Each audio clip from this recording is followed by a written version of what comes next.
जय हिंद साथियों, मैं मनीष चौधरी आपका स्वागत करता हूं आपके अपने YouTube channel exam review manage पर। तो साथियों, जैसा कि आप सभी को पता है, सीएसएफ एचसीएम का एनालिसिस हम करा रहे हैं। आज 31 अक्टूबर को फर्स्ट शिफ्ट में पेपर हुआ है, तो इसका एनालिसिस आप देख सकते हैं। सटीक तक साथ जो भी क्वेश्चंस आए हैं उन सभी का आप अपने आंसर को मिला सकते हैं कि कौन कौन से प्रश्न पूछे गए थे। तो साथियों, पहला प्रश्न दिया है, करो या मरो का नारा किस आंदोलन में दिया गया था। साथियों, ये जो करो या मरो का नारा दिया गया था वो भारत छोड़ो आंदोलन में दिया गया था। इसका राइट आंसर होगा भारत छोड़ो आंदोलन। अगला प्रश्न, प्रश्न नंबर 2, मौलिक अधिकार कहाँ से लिए गए हैं। साथियों, मौलिक अधिकार से प्रश्न आया है, कहाँ से लिए गए हैं। तो मौलिक अधिकार जो है वो संयुक्त राज्य अमेरिका के संविधान से लिया गया था, ये ध्यान रखिएगा। इसका राइट आंसर होगा अमेरिका। अगला प्रश्न जो है वो प्रश्न नंबर 3, बदरुद्दीन तैयबजी कांग्रेस के किस अधिवेशन के अध्यक्ष रहे थे। साथियों, बदरुद्दीन तैयबजी जो कांग्रेस के अध्यक्ष रहे थे वो तीसरे सत्र के जो अधिवेशन था 1887 में, उसके अध्यक्ष रहे थे। ये चेन्नई में आयोजित किया गया था। इसकी अध्यक्षता बदरुद्दीन तैयबजी ने की थी। अगला प्रश्न, प्रश्न नंबर 4, 2011 की जनगणना के अनुसार किस राज्य की साक्षरता दर सबसे कम है। साथियों, साक्षरता दर सबसे कम वाला राज्य पूछा गया है, तो इसका राइट आंसर होगा बिहार। बिहार की साक्षरता दर जो है वो सबसे कम है, जिसकी साक्षरता दर है 61.80%। ये ध्यान रखिएगा। अगला प्रश्न, प्रश्न नंबर 5, भारतीय रिजर्व बैंक आरबीआई की स्थापना कब की गई थी। साथियों, भारतीय रिजर्व बैंक का अधिनियम 1934 के प्रावधानों के अनुसार 1 अप्रैल 1935 को इसकी स्थापना हुई थी और बैंक का केंद्रीय कार्यालय प्रारंभ में कोलकाता में रखा गया था और इसे स्थापित कर दिया गया था 1937 में, और 1937 में स्थायी रूप से मुंबई में इसको स्थानांतरित कर दिया गया था। ये साथियों ध्यान रखिएगा।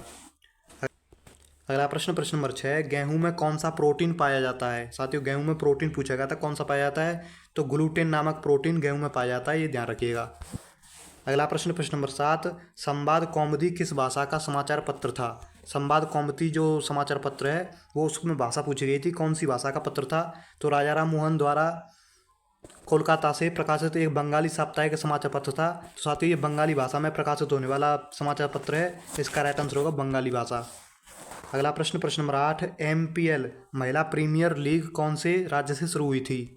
साथियों, एमपीएल जो स्वामित्व और संचालन भारतीय क्रिकेट कंट्रोल बीसीसीआई करती है, इसका कंट्रोल जो, और पहला जो सीजन नवी मुंबई में खेला जा रहा है। तो इसका राइट आंसर साथियों ऑप्शन में महाराष्ट्र दिया गया था, तो महाराष्ट्र जो है मुंबई में आता है, महाराष्ट्र इसका राइट आंसर होगा। अगला प्रश्न, प्रश्न नंबर 9, 60 साल के बाद साथियों 3000 रुपये की राशि जो दी जाती है वो कौन सी योजना में दी जाती है, ये पूछा गया था। तो इसका राइट आंसर होगा किसान मानधन योजना में। साथियों, 60 साल के बाद 3000 रुपये प्रति माह की पेंशन देती है सरकार। ये इसका राइट आंसर होगा किसान मानधन योजना।